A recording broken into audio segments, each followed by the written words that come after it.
noite a todos. Começamos mais uma edição de Seminários da Brasilidade, com um pouco de atraso.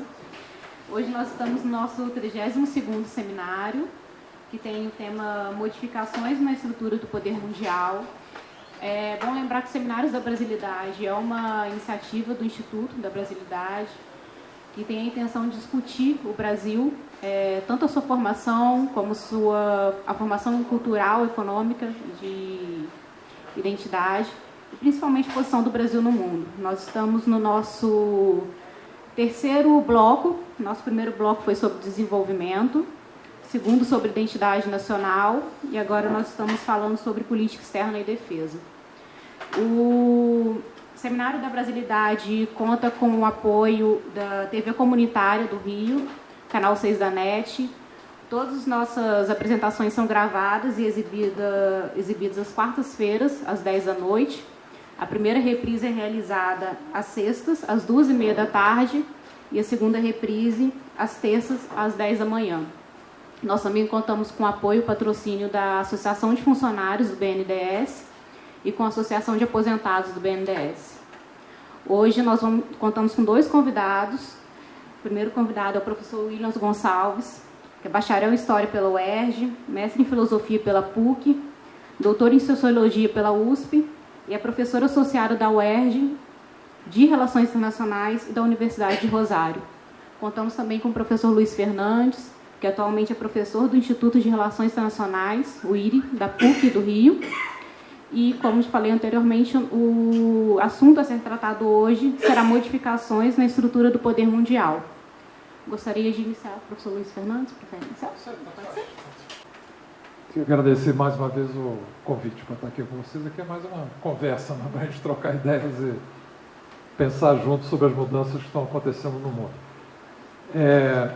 E o mundo está passando por mudanças profundas, sobretudo nessa dimensão, modificações na estrutura de poder mundial.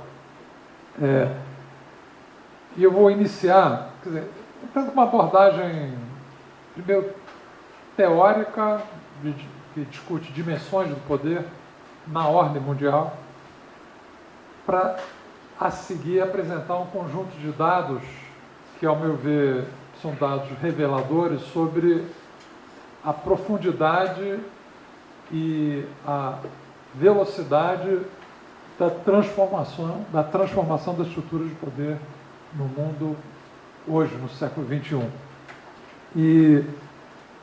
Então, começa com uma discussão que é um pouco mais conceitual, teórico-conceitual, que é o conceito de ordem mundial. Nós estamos tratando de transformações na estrutura do poder mundial e que afetam uma ordem mundial que está em transição. Então, o conceito de ordem mundial que estrutura a minha apresentação é um conceito de que a ordem ela se refere a uma configuração relativamente estável e persistente de relações de poder no sistema internacional moderno. Dentro dessa ótica, quer dizer, em primeiro lugar, quais são as abordagens de poder que nós podemos desenvolver? Você passa a próxima. Estou partindo aqui de uma abordagem, quer dizer, tem várias abordagens de poder, mas eu parto aqui do CAR, né?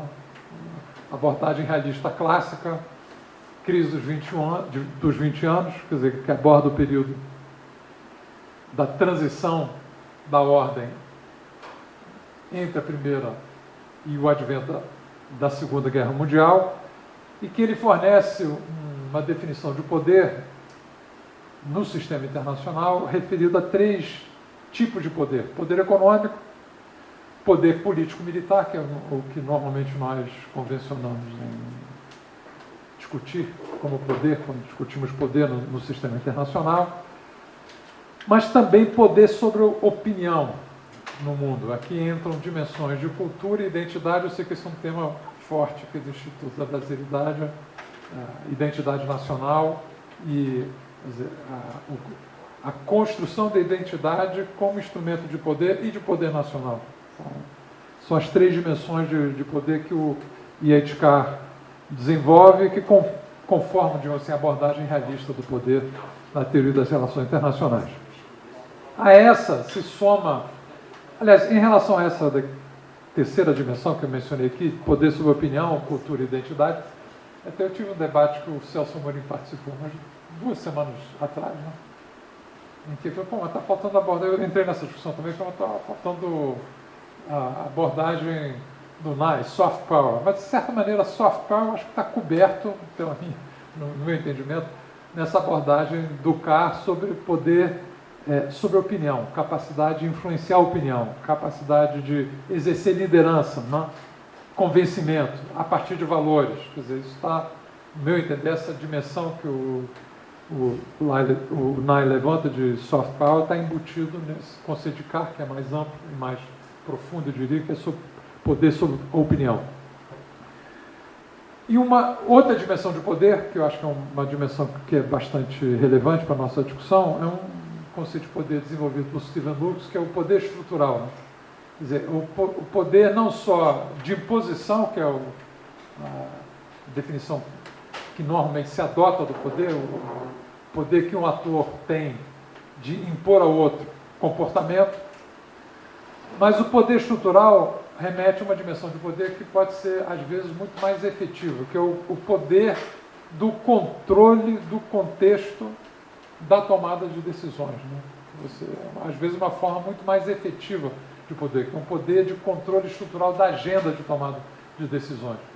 Porque, por ser uma forma de exercício menos aberta e direta do exercício de poder, ele é muitas vezes mais difícil de ser localizado e combatido. Então, aqui tem autores que o Stephen Lukes é o primeiro que trabalha essa dimensão, a Susan Strange, que é uma autora conhecida, renomada da área de economia e política internacional, discute também muito essa dimensão, a estrutura de poder no sistema internacional e o exercício do poder através do controle dessas estruturas.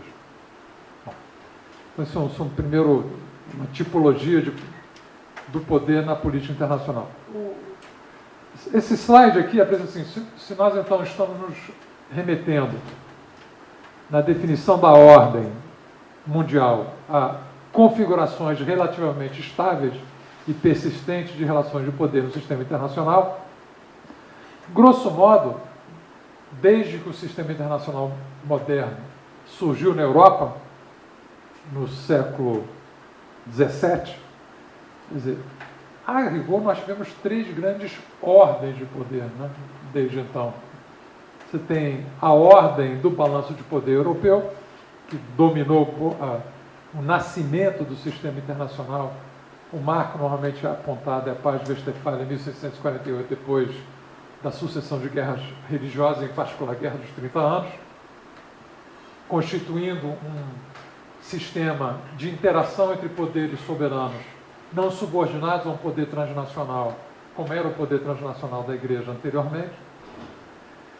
Quer dizer, esse era um sistema europeu que se confrontava com outros sistemas mundiais, sobretudo na Ásia, impérios, o Império do Centro, que era a China, né, que eram outras configurações imperiais asiáticas, mas esse sistema europeu se projetava para as Américas através do colonialismo. Quer dizer, a colonização das Américas era uma expressão desse sistema internacional através da colonização aberta das Américas.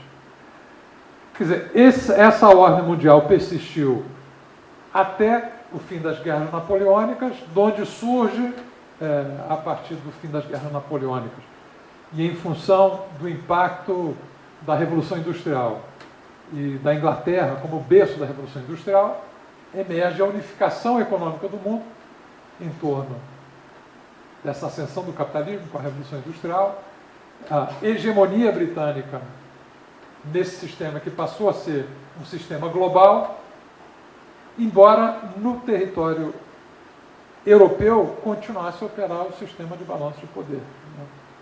Mas do ponto de vista sistêmico global, era um sistema marcado pela hegemonia britânica. Grosso modo, isso vai de 1815 até o advento da Primeira Guerra Mundial, em 1914. O período do entre-guerras, aí é o período que é analisado por Carr, no seu livro clássico, né?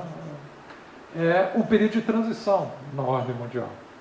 em que a crítica, então, movida por Carr, é a crítica ao chamado pensamento utópico, que é, na verdade, um pensamento liberal. A ideia de que, com a expansão da economia de mercado e a interdependência gerada pela economia de mercado mundial, quer dizer, essa interdependência seria a base segura da paz, e a Liga das Nações seria uma expressão da organização política, da possibilidade da construção da paz no imediato pós-guerra, pós-Primeira Guerra.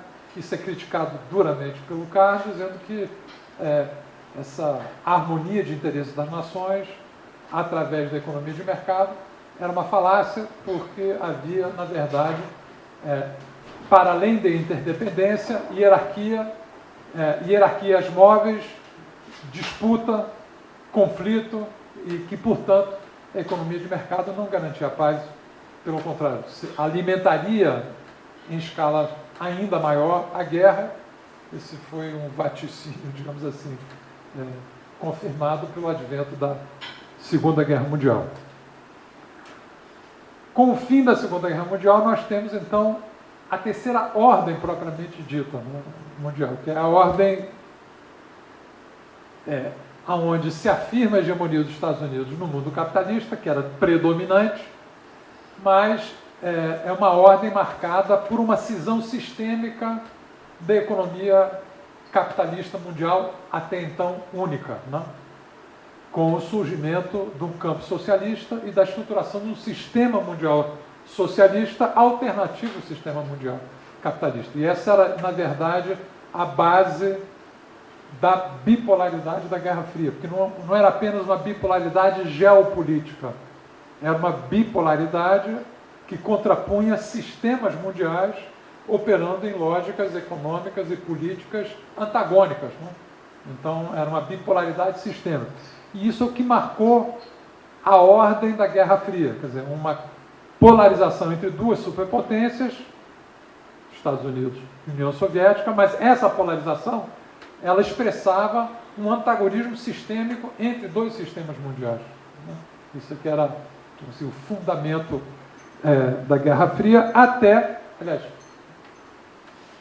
comemora-se agora, não é isso? Não sei se comemora ou se lamenta, mas são 30 anos, né, da queda do muro, que é muito veiculado na imprensa. Quer dizer, a queda do muro simboliza o colapso, num primeiro momento, do campo socialista, constituído na Europa Central e Oriental, e, na sequência, 2 anos depois, desmantelamento da própria União Soviética. Então, esses dois eventos, queda do muro, né, seguido do colapso da União Soviética, representou, digamos assim, o fim da Guerra Fria como uma bipolaridade sistêmica, né, com o triunfo do sistema capitalista sobre o sistema socialista mundial alternativo, que se apresentava como desafio para esse sistema, e com o desmantelamento do antigo campo socialista e da própria União Soviética, né, como experiência de organização estatal multinacional. E aí abre-se uma nova transição no sistema internacional. No primeiro momento, se nós nos lembrarmos, anos 90, o anúncio e a compreensão predominante era a compreensão era ADQ e o anúncio era ODQ, né? A Guerra Fria se sucederia, por conta do triunfo dos Estados Unidos e do mundo capitalista, uma nova ordem unipolar, né, no sistema internacional. Era chamada Nova Ordem Mundial. Tinha aquela música do Caetano Veloso, né? Alguma coisa está fora da ordem, fora da nova ordem mundial. A ideia é que se constituiria uma nova ordem mundial marcada pela a predominância da Aliança Atlântica entre os Estados Unidos e a Europa Ocidental, não era a União Europeia ainda, que havia sido vitoriosa na Guerra Fria. Ela estruturaria uma nova ordem mundial em torno de si, e, sobretudo, a hegemonia americana se imporia como nova hegemonia unipolar nessa nova ordem mundial. Esse era o anúncio. E nos anos 90, quer dizer, era isso que se apontava, era a era do Fukuyama, fim da história, não? fim da Guerra Fria levaria ao fim da história. O fim da história significaria que não haveria mais horizonte de desenvolvimento histórico da humanidade para além da organização liberal na economia e liberal democrática na política, e que o que havia era países em diferentes estágios de aproximação desse fim da história. E essa era a visão dominante e predominante. Mas rapidamente, esse anúncio foi se decompondo rapidamente.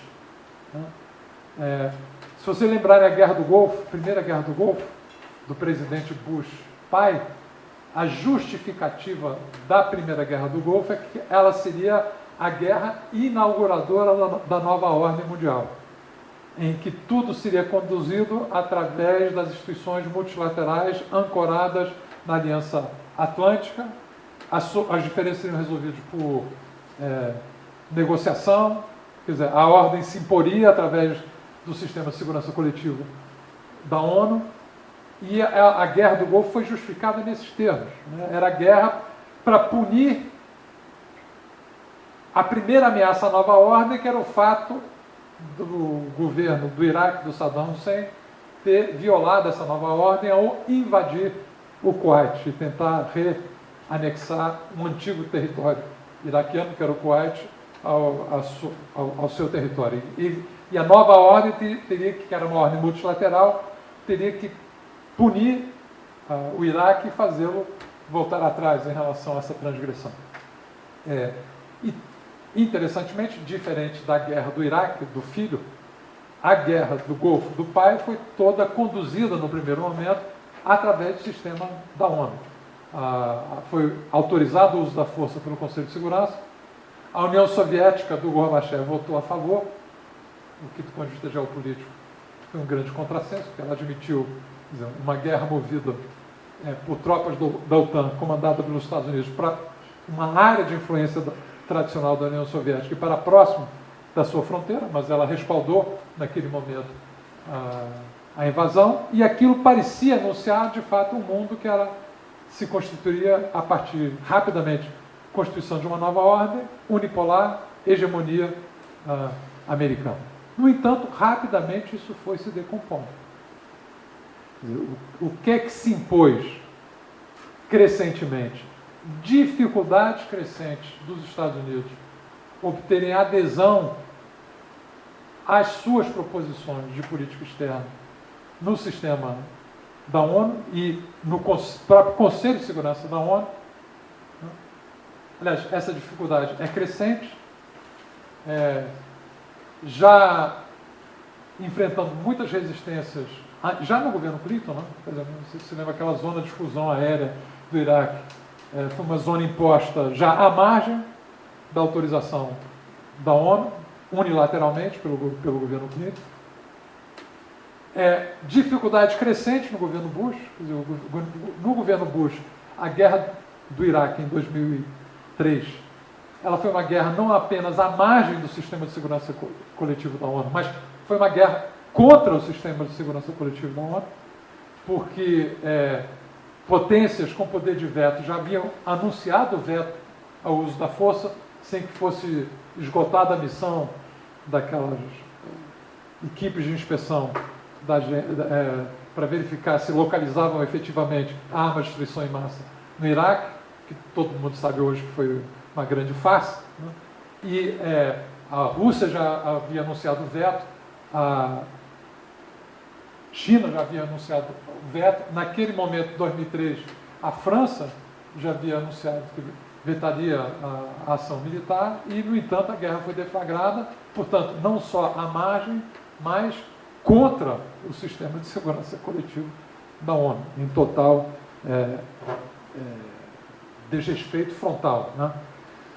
E, a partir de então, o que se intensificou, na verdade, na evolução do sistema internacional foi uma crescente tendência à multipolarização no sistema.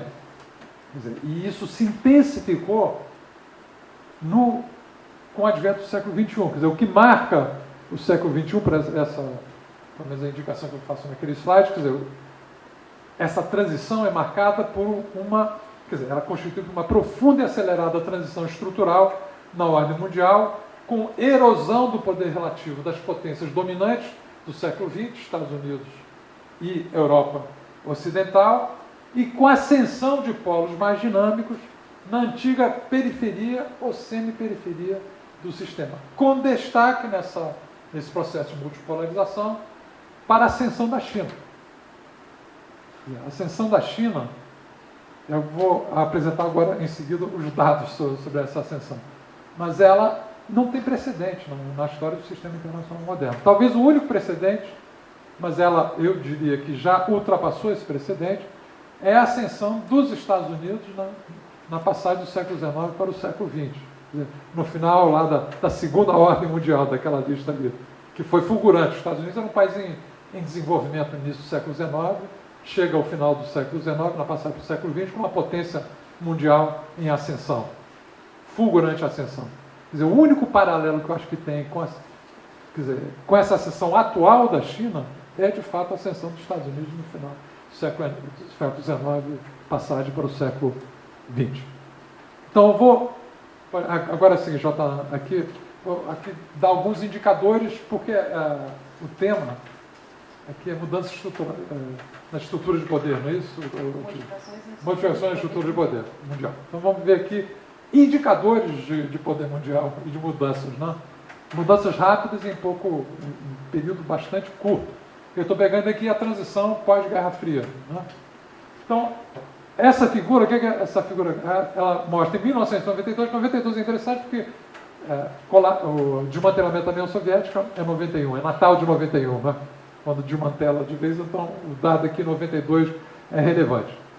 Essa figura, ela mostra a participação no PIB mundial, medido não em dólar, porque a medição do PIB em dólar, ela fica vulnerável a flutuações cambiais, que adulteram esse indicador como indicador de medida de riqueza, mas medido por poder de paridade de compra, que neutraliza variações cambiais e faz comparação direta, né, de produção de riqueza. Então, em 1992, a Europa era responsável por quase 23% do PIB mundial, medido por poder de paridade de compra. Estados Unidos, quase 19%, medido por poder de paridade de compra. China, 3,5%. Depois tem o restante aqui. Índia, 3,1%, Rússia, 3,8%, Japão, 7,6%, Brasil, 3,2%, depois o resto do mundo. Isso é 1992.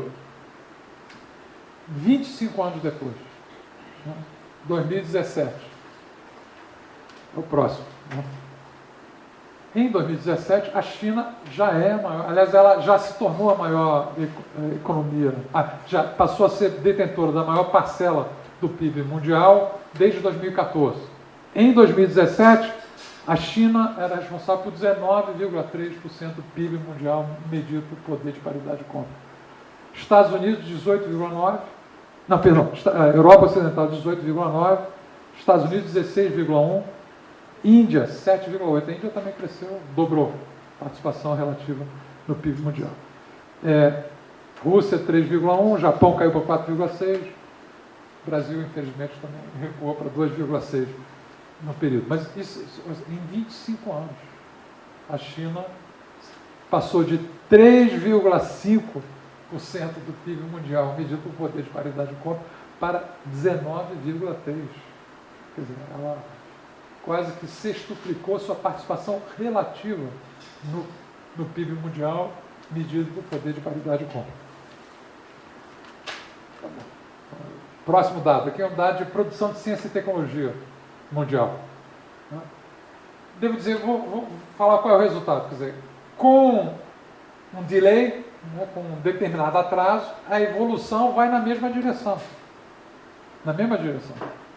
Então aqui não tem exatamente os mesmos anos de dados, não tem dados de 1996 a 2010. Depois eu dou alguns dados mais recentes sobre isso.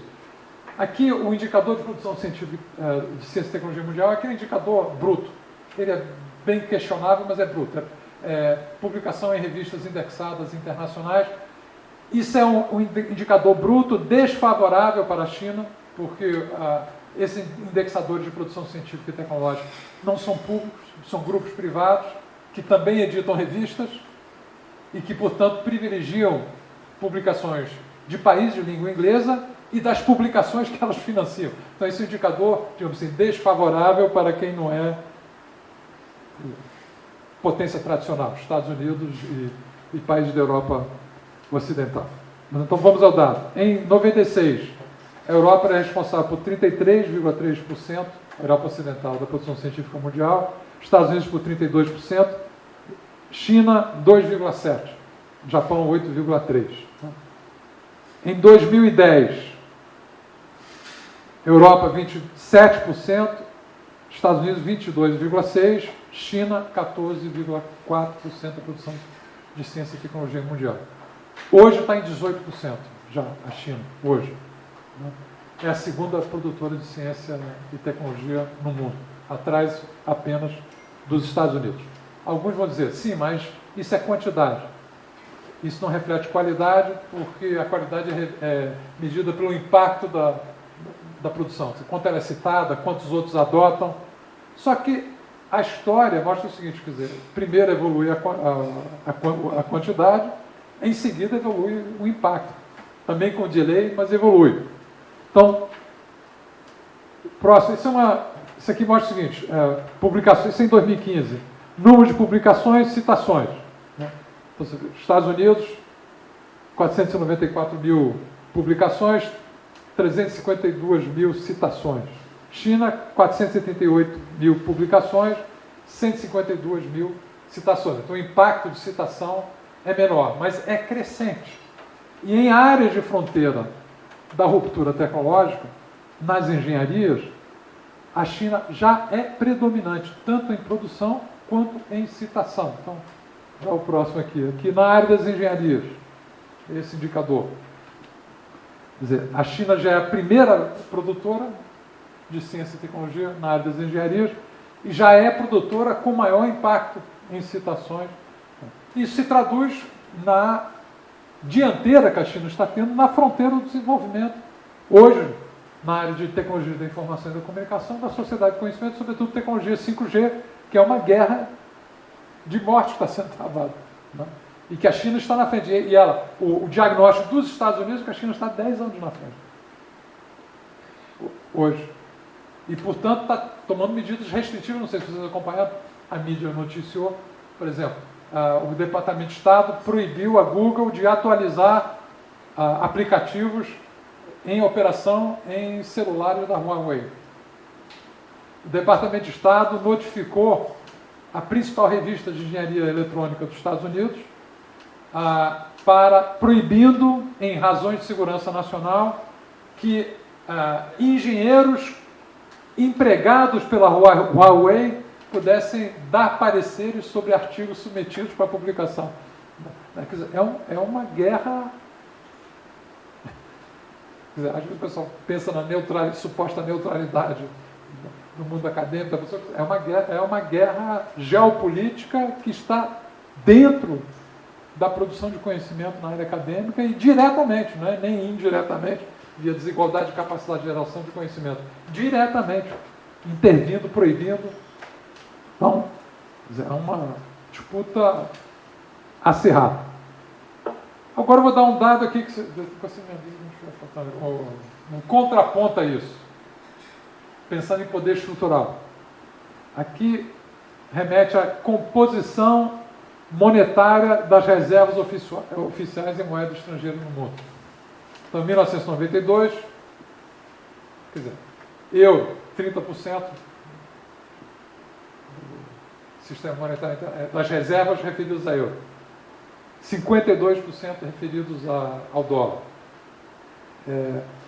7,3% referido ao ien, o resto está ali, a margem aparece no cômputo 0%, no termo de média.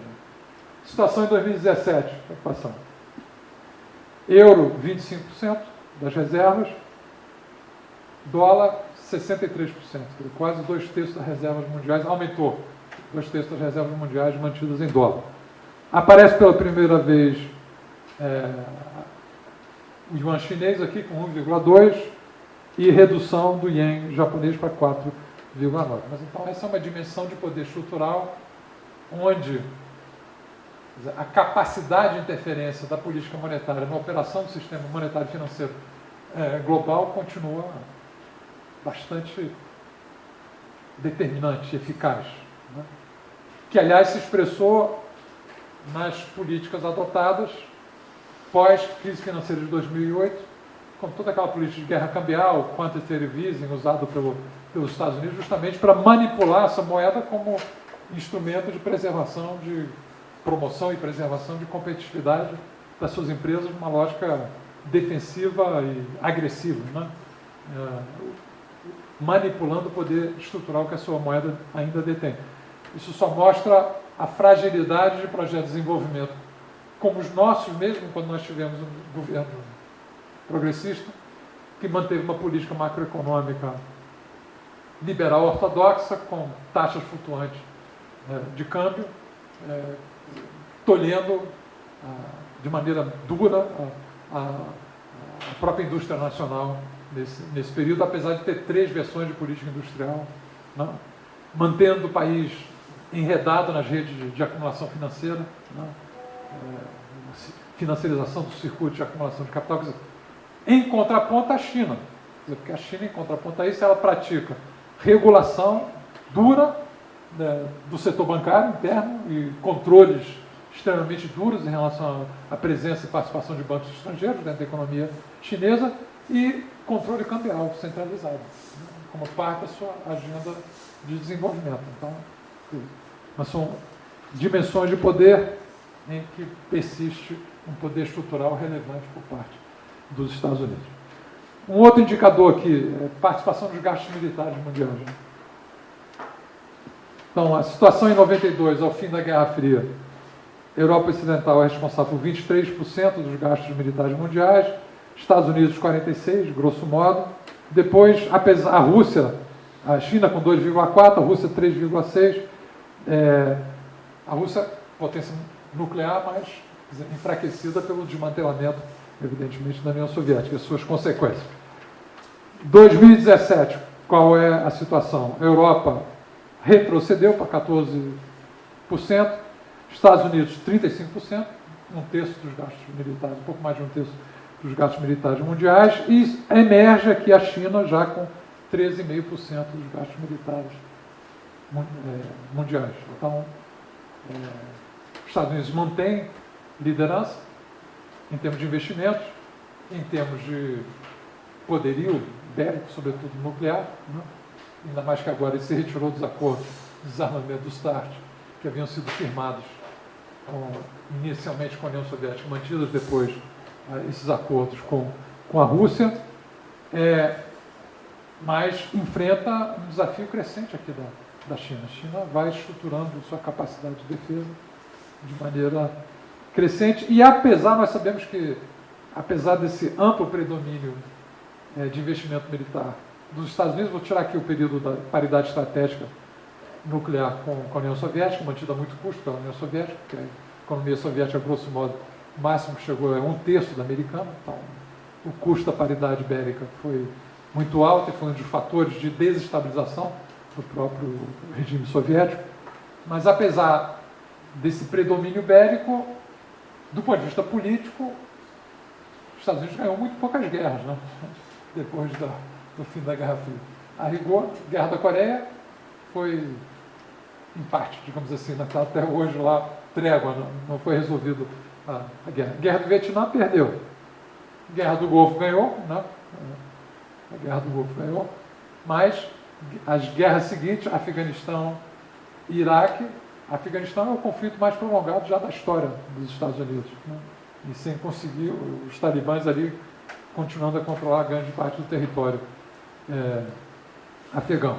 Guerra do Iraque, uma vitória de pirro, né? Quer dizer, uma derrota, uma vitória imediata e uma derrota estratégica que se materializou agora, inclusive nos seus desdobramentos para a guerra na Síria, a retirada das tropas americanas. Então, outro insucesso militar americano. Então, isso vai sinalizando aqui os limites, mas ainda a persistência de estruturas de poder dos Estados Unidos. Eu vou terminar aqui com, eu sei que esse é um tema caro aqui, o Instituto Brasilidade. O poder sobre opinião, cultura e identidade. Aqui não é comparativo ao longo do tempo, mas aqui é uma tabela, o seguinte, indústria do audiovisual. Essa tabela mostra o seguinte, participação de filmes nacionais ou regionais, porque tem União Europeia, quando é regional, refere-se à União Europeia, né? Na bilheteria total dos cinemas desses jogos. E tem esses mesmos dados para a produção audiovisual e acompanha a mesma tendência. Mas eu vou pegar aqui. Mostra o seguinte, isso tem a ver com cultura e identidade total, né? Direto. Então você vê aqui o seguinte, Estados Unidos, 92% da bilheteria dos cinemas são filmes nacionais. União Europeia, 27%. Apesar de ter todas aquelas medidas de conteúdo da França, 27,4%. Né? Ou seja, influência cultural americana forte. Japão, 55% é local, japonês. Coreia do Sul, 52% em 2017. Em 1990, era menos de 10% nacional. Quer dizer, construir uma política cultural de valorização da identidade coreana, produção cultural nacional, audiovisual. China, 54%. Índia, 85%, mas aí é Bollywood, né? Tem a força de Bollywood. Rússia, mesma Rússia, 24%. Você vê que aí tem uma penetração de filmes estrangeiros, sobretudo americanos, forte também na Rússia. Agora, nosso dilema aqui, vou trazer aqui para a América Latina, Brasil, mesmo a América Latina de maneira geral. México, 7% da bilheteria para a produção local, apesar de uma grande produção, de grande qualidade. A Argentina, que está premiadíssimo, né? 13,2%. Brasil, 9,6%. Isso apesar da Ancine, né? E de todo o investimento, a Embrafilme antes, depois a Ancine, toda uma política pública voltada. Quer dizer, isso mostra a deficiência da consolidação. De importação de padrões culturais, dificuldade de consolidação de referências culturais nacionais que construam. E também isso mostra o seguinte, quer dizer, todos os países aqui que têm conseguido superar as barreiras ao desenvolvimento, estruturando projetos nacionais de desenvolvimento de uma maneira mais exitosa, China, Coreia do Sul, Japão no período anterior, Índia hoje, todas incorporaram a consolidação da identidade nacional, a valorização da cultura nacional como parte do seu projeto de desenvolvimento. Então isso é mais uma fragilidade e debilidade aqui dos nossos países na América Latina, especificamente aqui do Brasil. Termino por aqui, mas de qualquer maneira é o seguinte, é uma profunda e acelerada transição que está em curso. Acho que isso aqui é com a ascensão de novos poderes, China em destaque, mas a Índia em ascensão, Coreia do Sul tem. E nós, no governo atual, com uma política de alinhamento automático e subalterno a uma potência em decadência no sistema internacional. A conclusão desse raciocínio, que agradeço o convite, é que essa política de inserção internacional, essa política externa, não corresponde ao interesse nacional brasileiro. A gente pode até explorar várias dimensões disso, mas essa é a conclusão fundamental desse raciocínio que eu quis apresentar. Obrigado. Desculpa se eu passei um pouquinho do tempo. A apresentação vai ficar aqui com vocês, se vocês quiserem para distribuir.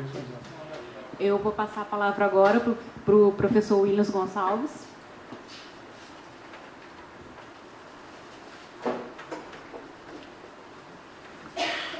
Boa noite.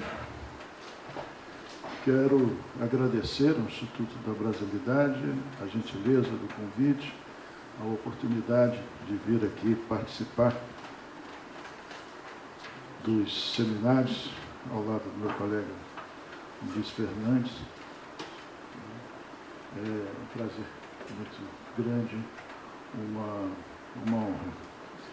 O tema em questão, mudanças, modificações na estrutura do poder mundial, é um tema bastante complexo e que permite diferentes abordagens, né? Nós não combinamos nada, não tivemos a oportunidade, de modo que eu peço que todos considerem bastante todos os dados que ele apresentou. Eu vou pegar uma carona nos dados do Luiz Fernandes e fazer algumas considerações mais pessoais, né? Vamos assim dizer, né? É inevitável que comecemos por algumas precisões conceituais, né, de modo para que nós possamos nos entender e saber o que nós estamos falando, né? Eu deixaria de lado essa expressão poder mundial e me fixaria na ideia de sistema internacional. Sistema internacional e ordem internacional. Para mim, esses dois conceitos são imprescindíveis para nós pensarmos as relações internacionais de uma maneira geral, né? O conceito de sistema internacional é um conceito que remete à desigual distribuição do poder entre os Estados, né? Quer dizer, essa desigual distribuição do poder que nos permite falar em grande potência, potências médias, pequenos estados. Evidentemente que para qualificar grande potência, potência média, pequenos estados, nós dependemos de uma série de fatores, né, que comporiam essa densidade do poder, né? Mas não há dúvida de que nós conseguimos identificar quais são as grandes potências, né, e quais são os pequenos estados. O outro conceito importante, imprescindível, é o de ordem internacional. O que é, grosso modo, a ordem internacional? A ordem internacional são as regras, são as instituições que regem a vida entre os Estados, né? Instituições no sentido tanto organizativo, né? Organizações como a ONU, como a OEA, né? Como instituições no sentido sociológico, né? Comportamentos consagrados pelo hábito e não se traduzem necessariamente numa organização burocrática, né? Então, nós temos o sistema internacional, na maneira como os Estados se relacionam em virtude da densidade específica de poder, e a ordem internacional. Aí a pergunta inevitável, né, que vem é a seguinte: quem cria a ordem internacional? Evidentemente que quem cria a ordem internacional são aqueles que têm mais poder. Mas a ordem internacional, então, é a pura expressão dos interesses de quem tem mais poder? Não podemos ver assim também de uma maneira radical, né? Para que a ordem tenha alguma legitimidade, é necessário que aqueles que têm menos poder, de alguma forma, se vejam representados nessa ordem ou se vejam protegidos por essa ordem. Isso significa o seguinte, que as mudanças no sistema internacional ou as mudanças na correlação de forças entre os Estados acaba resultando, em algum momento, na mudança da ordem internacional. Isso fica muito claro ao final da Segunda Guerra Mundial. Vejam que, quando a guerra ainda estava em curso, a guerra não havia terminado, em 1944, os Estados Unidos convocaram uma reunião em Bretton Woods e ali estabeleceram as linhas gerais da ordem econômica internacional que deveria vigir em seguida à guerra.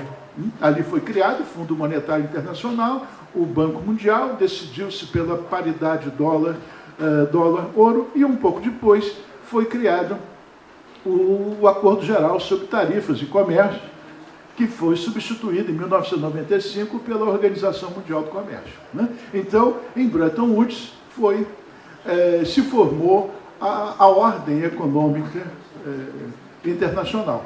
A ordem política, todos sabem, foi organizada a partir do entendimento das três potências vencedoras: Inglaterra, Estados Unidos, Reino Unido, Estados Unidos e União Soviética, que foi a ONU, né? Mas muito bem, então esse foi o sistema, né, o sistema que se formou, todos sabem, o sistema bipolar, né, como já foi aqui exposto pelo Luiz Fernandes, e no plano econômico se formou essa ordem econômica liberal fundada, né, nessas instituições, né? No campo soviético não houve nada equivalente. Os soviéticos não chegaram a formar uma ordem econômica internacional socialista, não é? Quer dizer, isso é uma das razões, né, porque o campo socialista encontrou tantas dificuldades mais tarde. Mas isso é uma outra questão. Bom, esse sistema pós-guerra, ele durou, como se sabe, até o fim dos anos 80, né? Quando houve a dissolução do mundo comunista na Europa Oriental e o próprio desmantelamento da União Soviética. E aí passamos para um novo sistema em que os Estados Unidos reinavam absoluto, né? Um sistema internacional unipolar, né? Que do ponto de vista físico nem existe, né? Quer dizer, esse unipolar aí é mais metafórico, né? Porque polo supõe a existência de dois, pelo menos, não é? Mas, enfim, aí a academia consagrou o uso do unipolar, né? Ora, esse sistema internacional unipolar, ele não resistiu à passagem do tempo. Não vou aqui repetir o que o Luiz Fernandes aqui apresentou, já foi dito, como eu disse, as nossas alocuções aqui são complementares, né? Então não resistiu à passagem do tempo, e temos dois acontecimentos marcantes. Um que foi o ataque terrorista às duas torres gêmeas, e mais tarde, já no final do governo Bush, a crise financeira que eclodiu no sistema bancário dos Estados Unidos. Muito bem, então nós temos um processo aí da bipolarização do pós-Segunda Guerra, ou a unipolarização na década de 90, e nos anos 2000, né, começam-se os analistas, os estudiosos, né, começam a reconhecer, né, que, em virtude do andamento das questões políticas e econômicas internacionais, né, estava se configurando um sistema multipolar, porque os Estados Unidos já não tinham mais a capacidade de impor a sua vontade. Quer dizer, na verdade, nunca teve essa capacidade de impor a sua vontade, mas tinha a capacidade de mobilizar aliados, né, para apoiar as suas decisões. E essa capacidade foi se esfarelando. E a coisa mais importante, né, no meu ponto de vista, que acontece nesse período e que revela essa multipolarização, foi a formação do BRICS. A formação do BRICS foi algo extremamente importante. Por quê? Porque o BRICS reunia grandes países da periferia, países que na literatura da geopolítica estratégica chamavam de países baleia, né?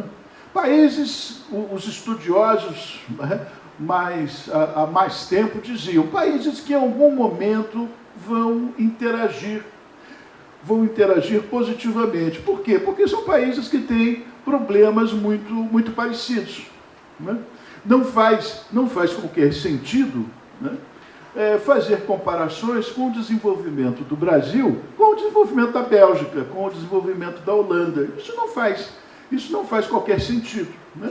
Esses países, pequenos países da Europa, países muito mais antigos do que o Brasil, vamos dizer que chegaram ao teto do seu processo de desenvolvimento. Né? Nesses países não há mais escolas a construir, não há mais hospitais a construir, não há mais ferrovias, não há mais rodovias a construir.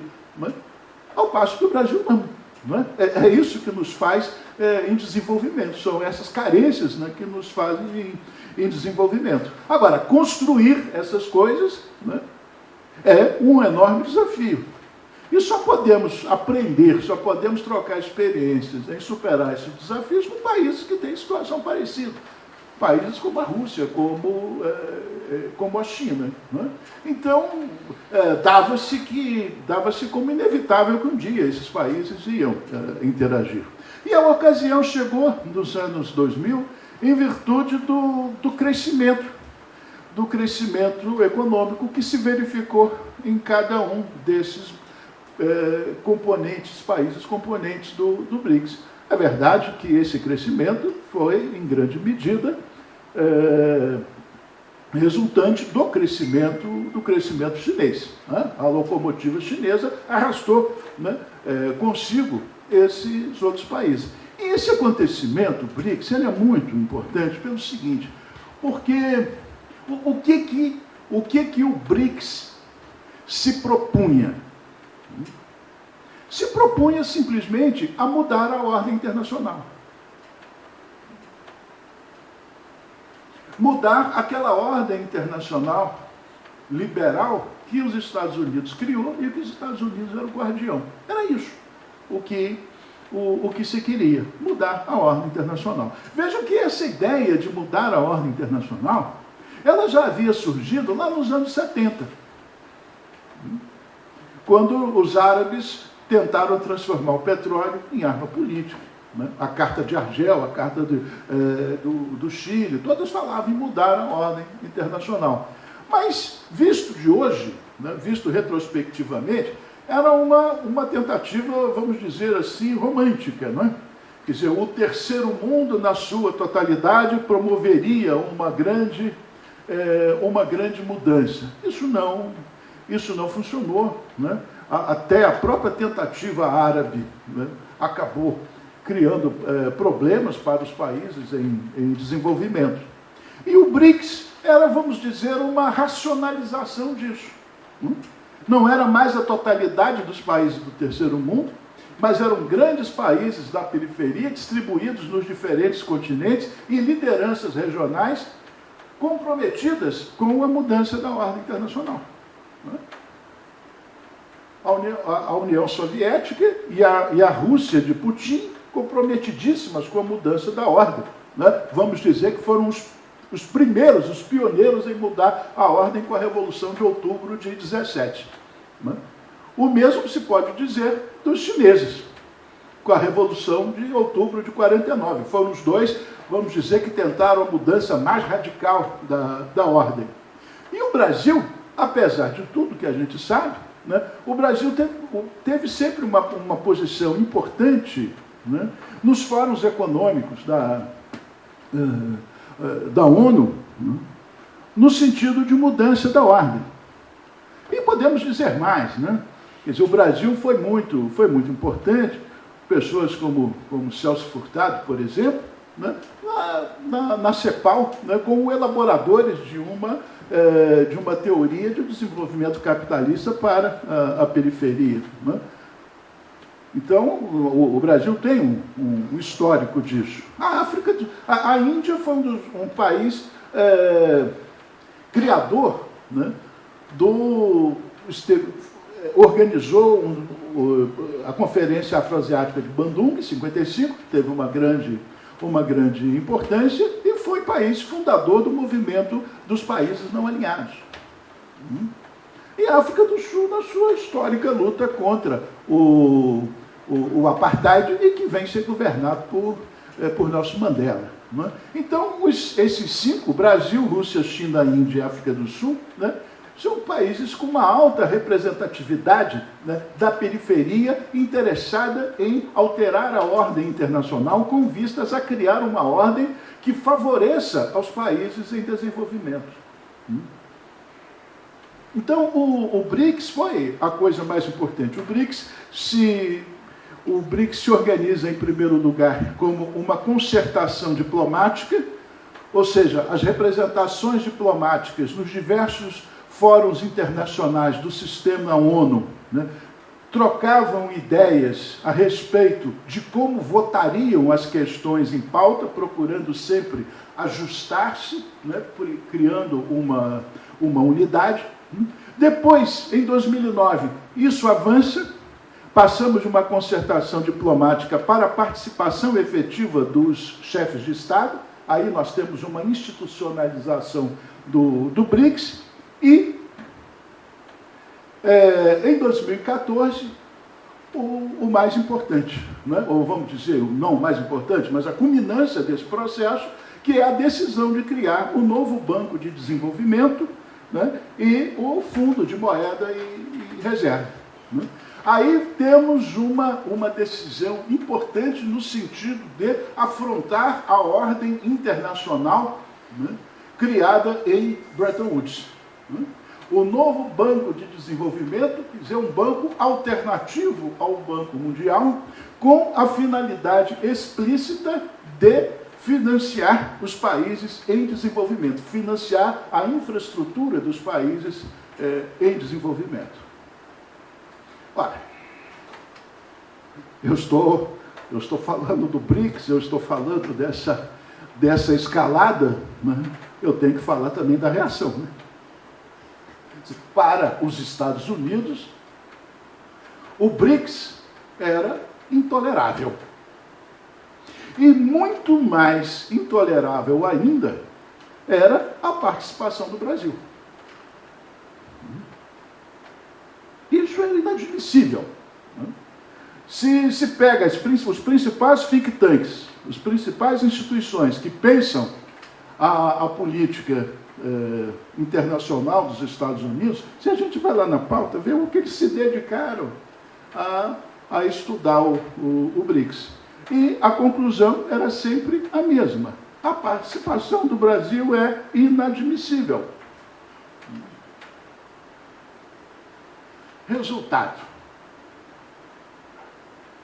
Resultado da reação anti-BRICS. Né? Eleição do partido, o BJP, o Partido Nacionalista na Índia. Os nacionalistas indianos têm uma característica central. Eles detestam os chineses. Segundo acontecimento importante, desencadeia-se na África do Sul uma luta contra a corrupção,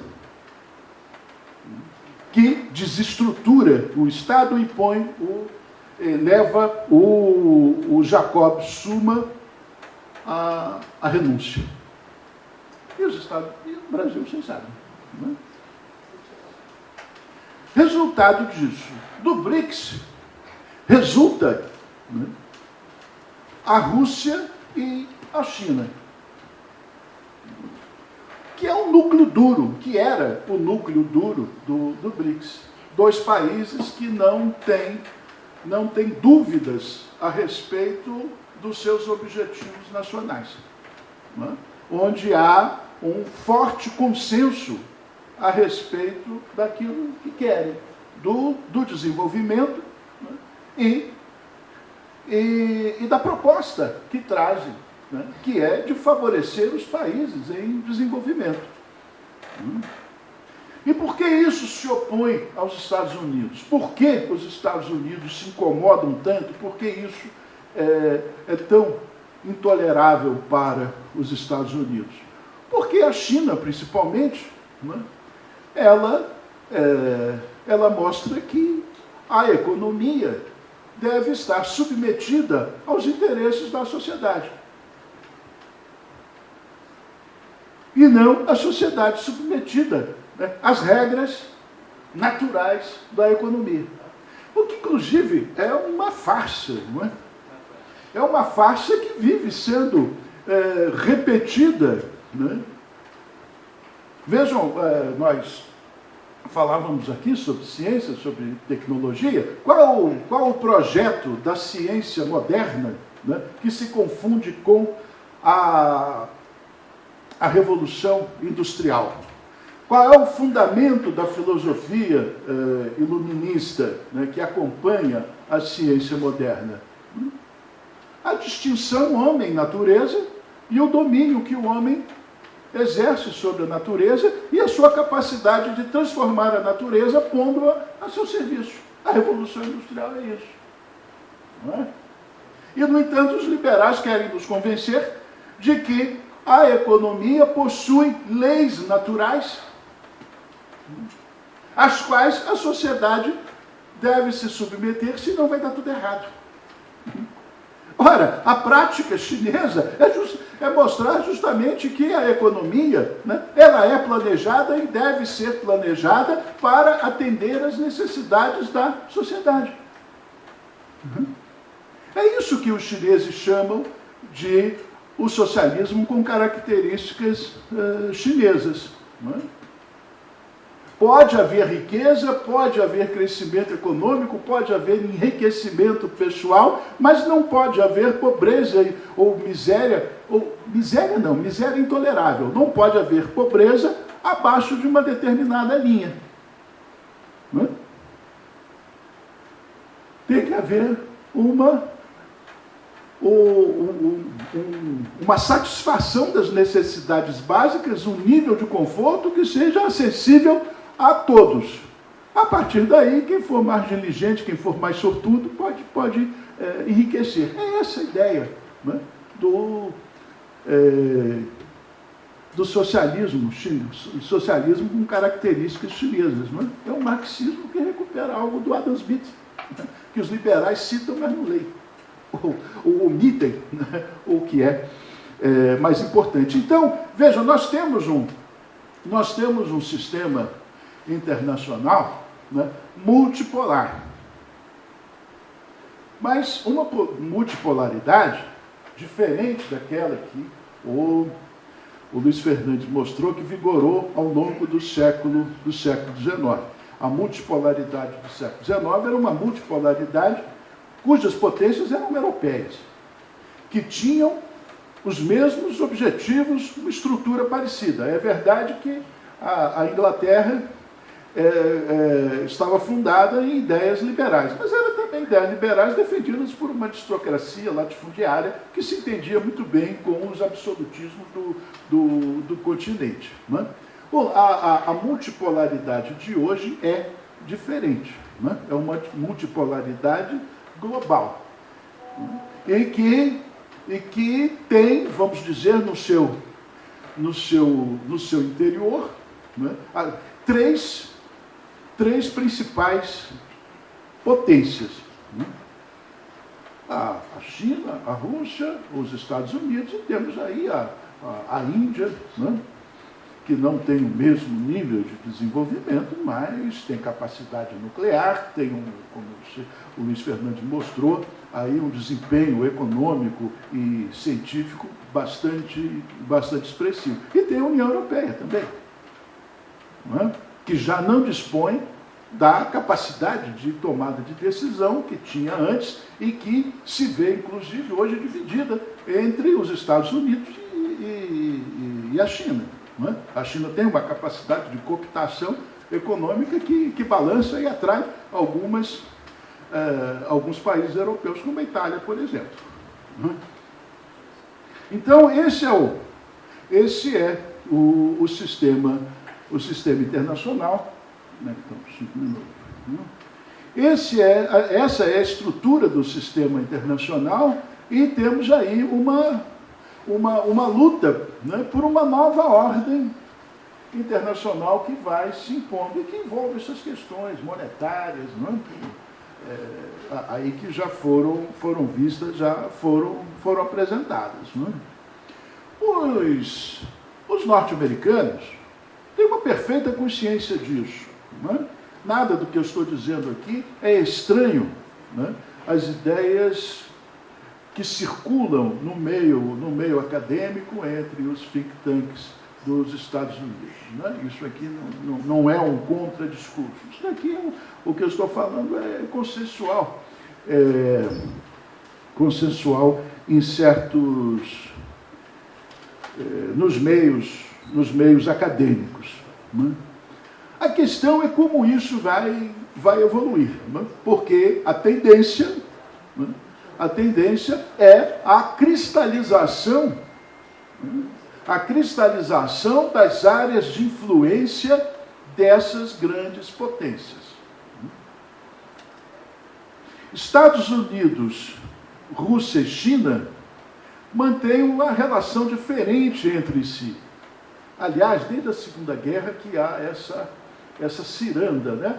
A China só se tornou a potência que se tornou porque os Estados Unidos, quando precisaram resolver o problema da guerra do Vietnã, foram lá e atraíram a China, que estava em dificuldades no relacionamento com a União Soviética. Integrou a China no sistema ONU, né, e prestigiou o crescimento econômico da China. Né. Tem razão o senhor Donald Trump quando diz que os Estados Unidos promoveram a globalização e a maior beneficiada pela globalização foi a China.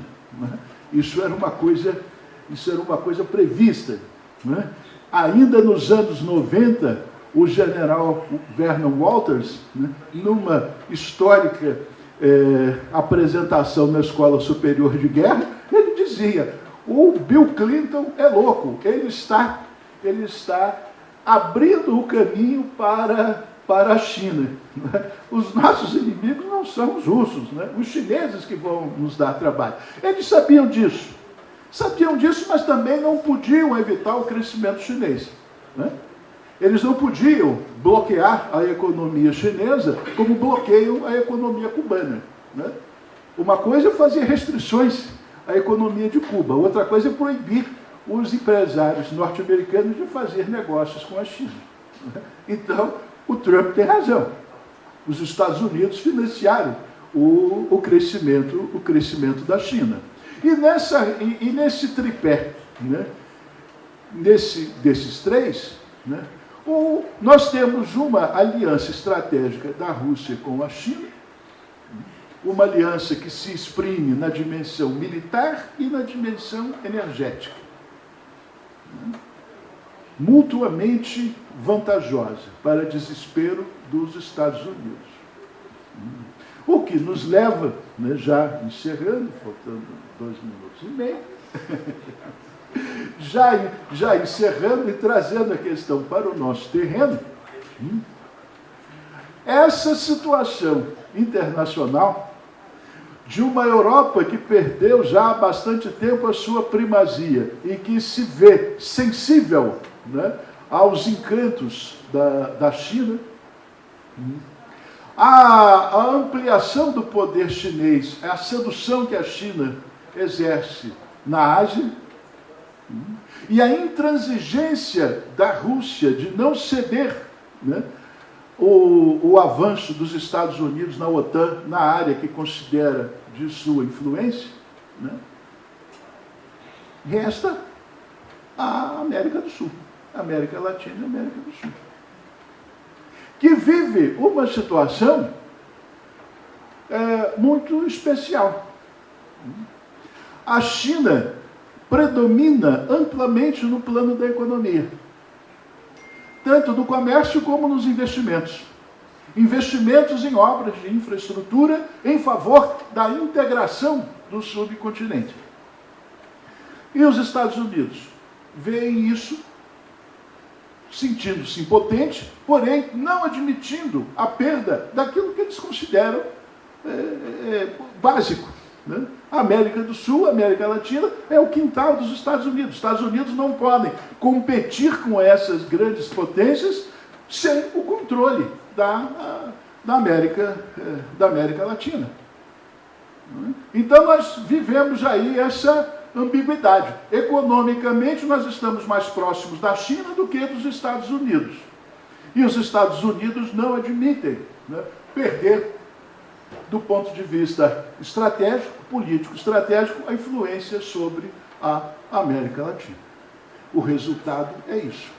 É esse caos que nós estamos vivendo. Nós estamos aqui num campo de batalha. A América Latina é um campo de batalha. Os Estados Unidos, os interesses norte-americanos estão por trás disso, porque nós temos um problema de origem. Né?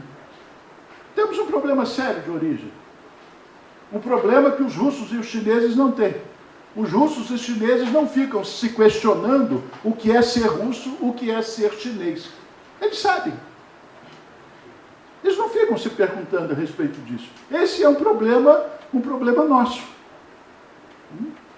Aqui nós temos elites, né?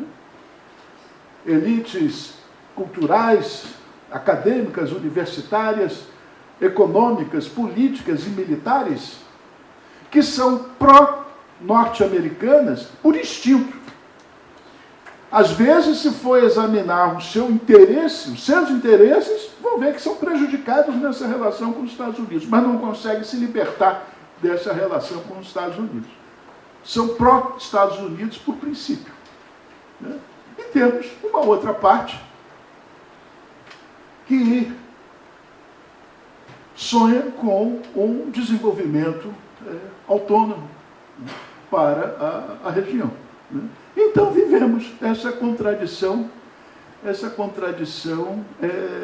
permanente, né, que em determinados momentos, né, quando se dá modificações na estrutura do poder mundial, nós, da periferia, sentimos todos os abalos, sentimos a repercussão do epicentro.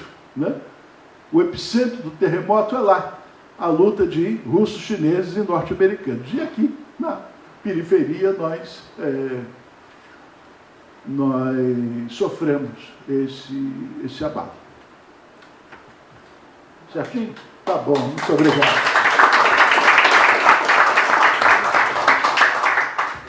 Gostaria de agradecer mais uma vez a presença do professor Williams, do professor Luiz Fernandes. Com certeza foram ótimas exposições.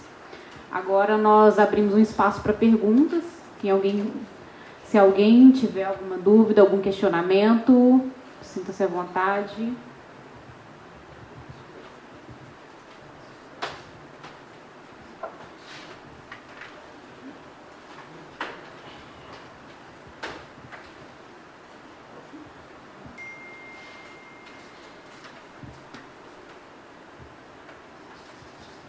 Bem, boa noite. Eu vou fazer uma pergunta mais relacionada com os desafios da China, talvez um pouco técnicas demais, mas que me chamou a atenção e que talvez não tenha também uma resposta muito fácil por parte dos expositores. Mas eu queria que vocês comentassem um pouco a respeito das dificuldades que a China ela enfrenta quando ela precisa, ao mesmo tempo, promover um processo de estruturação produtiva, estruturação do seu parque industrial e buscar, na tentativa de conter essa diplomacia expansiva e agressiva do dólar, internacionalizar a sua própria moeda, internacionalizar o yuan. Então, um pouco mais específico, eu gostaria de saber esse desafio que é promover uma política industrial na qual a balança de capital, muitas vezes, ela preferencialmente deveria estar fechada ou próxima, com graus de fechamento elevados, ao mesmo tempo em que você, na tentativa de conter a diplomacia do dólar, necessita ou tem como uma tática internacionalizar a sua moeda, o que me parece, posso estar errado, obriga a uma abertura dos graus de liberdade da sua própria conta de capital. Mais alguma pergunta? Quem quer responder primeiro?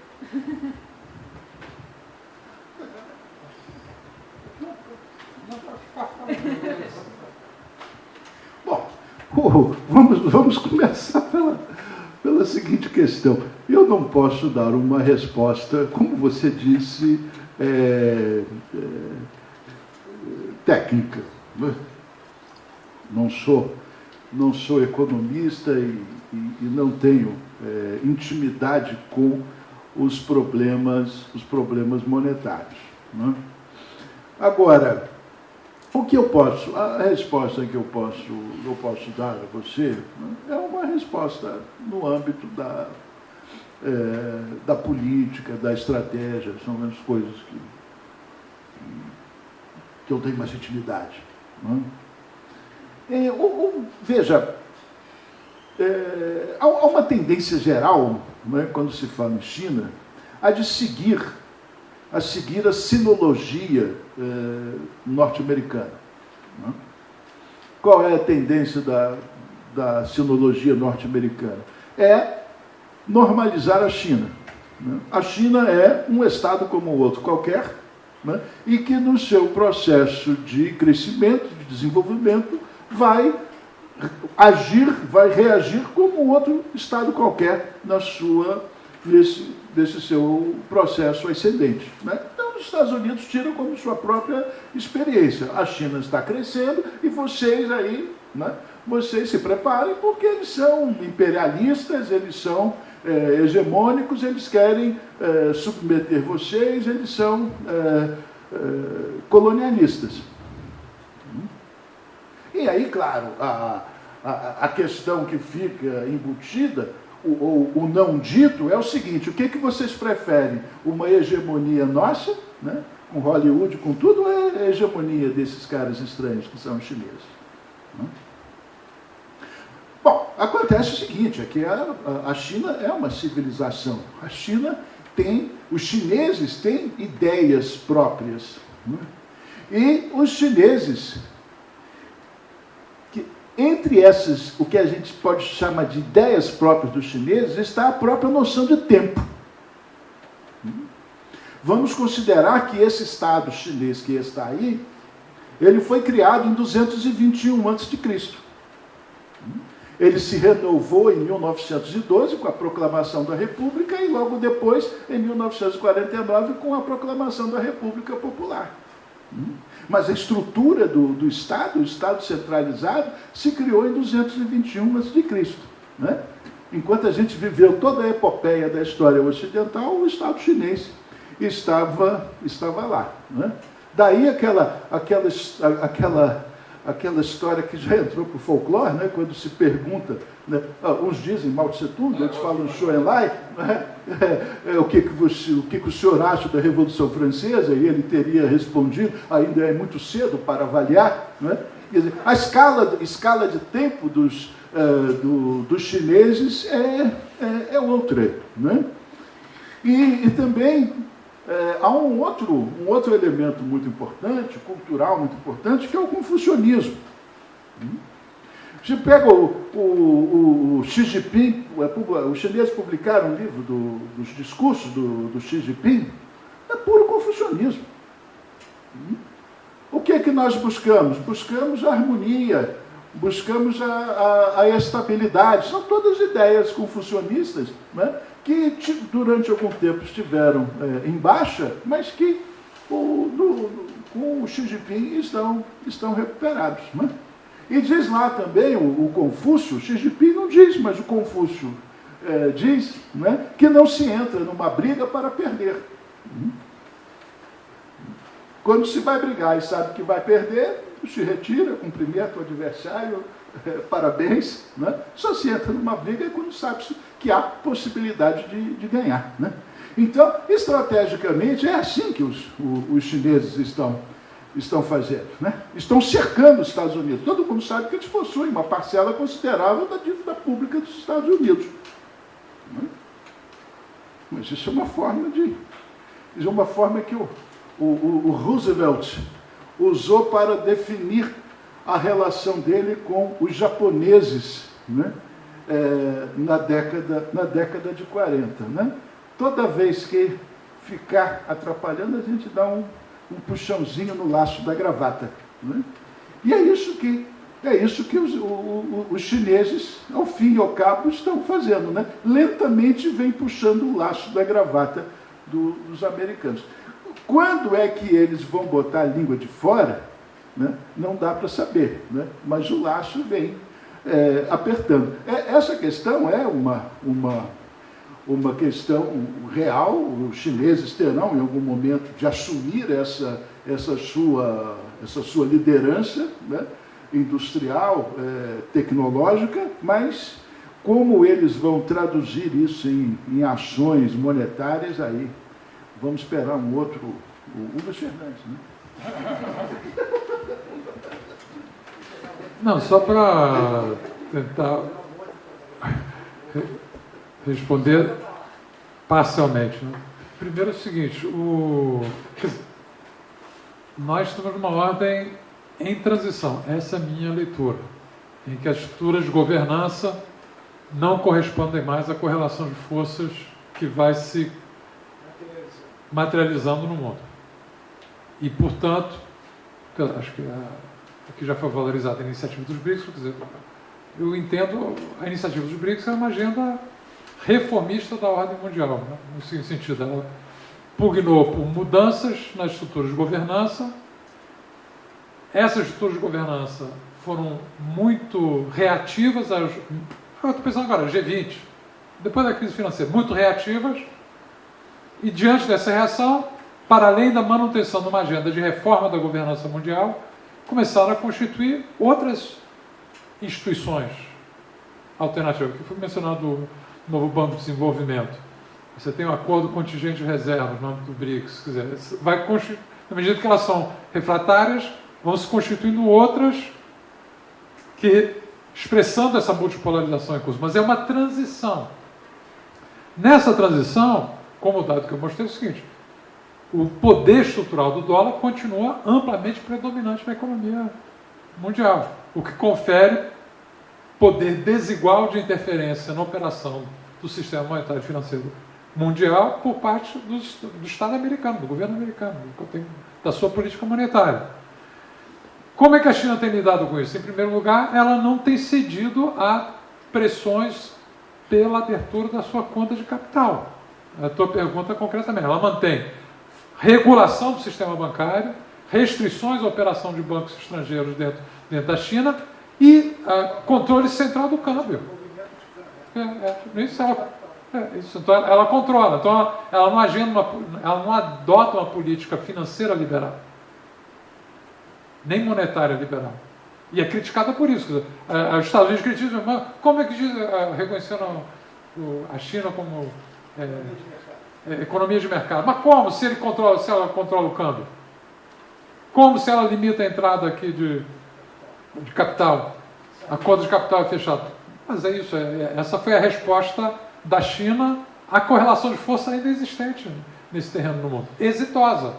Então ela fecha para dentro, quer dizer, gerando um projeto nacional de desenvolvimento extremamente exitoso e opera globalmente. Porque aqui, até nós podemos pensar, o mundo está caminhando para uma nova bipolaridade? Talvez esteja caminhando. Talvez não esteja pelo enfraquecimento dos Estados Unidos, não? Mas talvez estejamos caminhando. Mas não é mais um confronto intersistêmico mundial. Essa é a diferença da Guerra Fria lá do pós-guerra. Era intersistêmico mundial. Depois do pós-guerra, acho que havia uma economia mundial socialista estruturada, com debilidades. Mas tinha lá o rublo conversível, você tinha a integração de planejamento, era tudo meio fraco, né? Eu acho. Mas isso é uma outra discussão. Quer dizer, mas havia uma lógica, pelo menos, sistêmica oposta. O que a China fez é o seguinte, olha, ela já tinham rompido com o campo socialista anteriormente, né, fruto lá da cisão sino-soviética. Ela mantém-se como Estado de orientação socialista. Isso é um tema polêmico, mas essa é a minha avaliação. É um Estado de orientação socialista, mantendo predomínio de formas não privadas na sua economia, não necessariamente estatais, aliás, formas variadas, né, cooperativas, mas ela se lança na economia mundial, disputando. Então, quer dizer, vamos pegar aqui, a China é a principal parceira econômica do Brasil. O faz operando em dólar, fundamentalmente. Embora haja acordos crescentes para a utilização de moedas nacionais, mas ainda ela opera predominantemente em mercados que são dominados pelo dólar, e o dólar como principal referência de valor. Então ela estabeleceu como estratégia essa dicotomia. Internamente fecha, mas ela opera internacionalmente, sobretudo a partir do dólar. Mas tentando construir outros arranjos. É isso, quer dizer, tentar.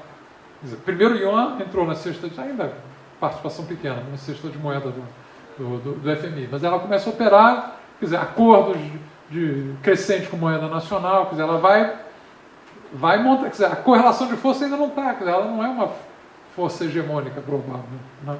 E ela opera nos termos nos marcos dessa transição e nos termos dessa transição. Então não sei se eu respondi, mas eu acho que essa dicotomia como a China tem respondido à transição em curso.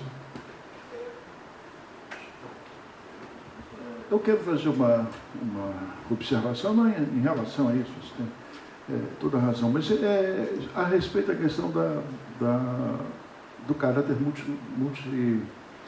multipolar do sistema internacional, que é um outro elemento muito importante que nós não tocamos aqui, e que pode, vamos dizer, ser acrescido aos fatores que diferenciam uma multipolaridade anterior à de hoje, que é a posse de armas nucleares.